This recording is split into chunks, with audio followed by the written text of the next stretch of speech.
महानगरपालिकेमार्फत शहरातील नागरिकांना नियमित पाणी पुरवठा करण्यात येत असून सर्व जल जोडणीधारकांनी प्रलंबित जल देयकाचा भरणा येत्या 31 मार्च 2026 पूर्वी करावा असे आवाहन महानगरपालिका प्रशासनाने केले आहे। निर्धारित मुदतीत जलदेयक भरले नाही तर संबंधित जलतोडणी खंडित करण्याची कारवाई केली जाईल असा इशाराही प्रशासनाने दिला आहे।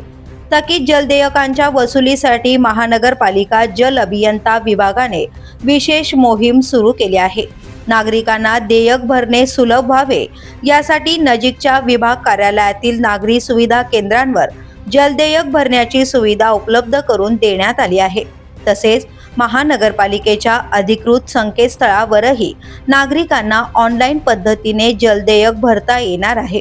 संकेतस्थळावर लॉग इन करून पाणी विभागाच्या पर्यायातून जल देयकाची माहिती पाहून त्याचा भरणा करता येईल। याशिवाय NEFT ऑनलाईन पेमेंट तसेच मोबाईल ॲप सारख्या डिजिटल माध्यमांतूनही जल देयके भरण्याची सुविधा उपलब्ध आहे।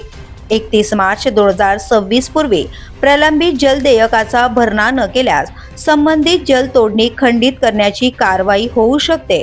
त्यामुळे सर्व जल जोडणीधारकांनी वेळेत जलदेयक भरावे असे आवाहन महानगरपालिका प्रशासनाने केले आहे। दरम्यान या जल जोडणीधारकांना जलदेयक प्राप्त झाले नसतील त्यांनी आपल्या संबंधित वॉर्ड कार्यालयाशी संपर्क साधावा। तसेच महानगरपालिकेच्या संकेतस्थळावरून किंवा सहाय्यक अभियंता जलकामे कार्यालयातून जलदेयकाची प्रत मिळवता येणार असल्याची माहिती प्रशासनाकडून देण्यात आली आहे।